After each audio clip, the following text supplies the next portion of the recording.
এইবেলি দ্বিতীয় বছৰ বৰ্ষ আৰু আমি যিমানখিনি দৰ্শনাৰ্থী আশা কৰিছিলোঁ তাতকৈ বহুগুণে বাঢ়িছে আৰু যিহেতু আমাৰ ক'বলৈ গ'লে গুৱাহাটীৰ মাজত এইখনে ৰাস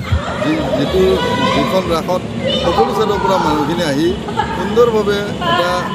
আহল বহল নিৰিবিলি পৰিৱেশত ৰাস উপভোগ কৰিব পাৰে আৰু ইয়াৰ ধুনীয়া এটা পৰিৱেশ আছে য'ত নেকি আমাৰ প্ৰাকৃতিক এটা সৌন্দৰ্যতা ধুনীয়া গছ গছনিৰ মাজত ৰাসৰ যিখিনি মৃন্ময় মূৰ্তি আমি সেইখিনি ৰখা হৈছে লগতে আমাৰ এখন বল খেলা ফিল্ড আছে য'ত নেকি আমি বিভিন্ন খেলা ধূলাৰ মাধ্যমেৰে বা খোৱা বস্তুৰ সামগ্ৰীৰে আমি সেইখিনি যাতে ৰাইজে এটা সোৱাদ ল'ব পাৰে তাৰো ব্যৱস্থা কৰা হৈছে আৰু লগতে আমি যিখিনি দৰ্শনাৰ্থী আহিব খন্তেক জিৰণি লোৱাৰ সময়ত বা ভাগৰি গোটেইখিনি প্ৰদৰ্শন কৰি বা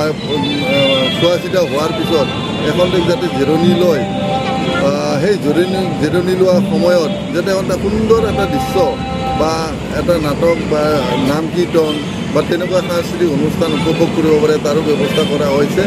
আৰু এনেকৈ আমি প্ৰায় দ্বিতীয় বৰ্ষটো আমি ৰাস উদযাপন কৰিবলৈ ওলাইছোঁ আৰু লগতে আজি আমাৰ পঞ্চমটো দিন প্ৰায় লাখৰ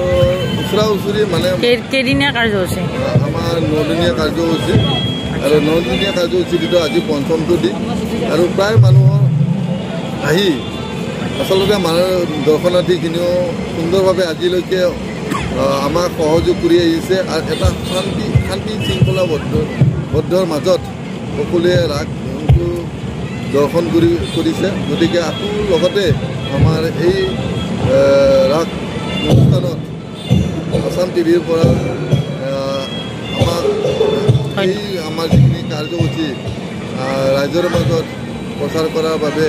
বা ইয়াত উপস্থিত থকাৰ বাবে আপোনালোকক ধন্যবাদ জনাইছোঁ আৰু অনাগত দিনত যাতে এনেকৈ ৰাইজৰ সঁহাৰি পাওঁ যাতে আপোনালোকৰ মাধ্যমেৰে মই গোটেই সমগ্ৰ অসমৰ ৰাইজক নিমন্ত্ৰণ জনাইছোঁ যাতে ওদালবজাৰত আহি এটা সুন্দৰ পৰিৱেশত সকলো ৰাইজকে ৰাস মানে দৰ্শন কৰাৰ কাৰণে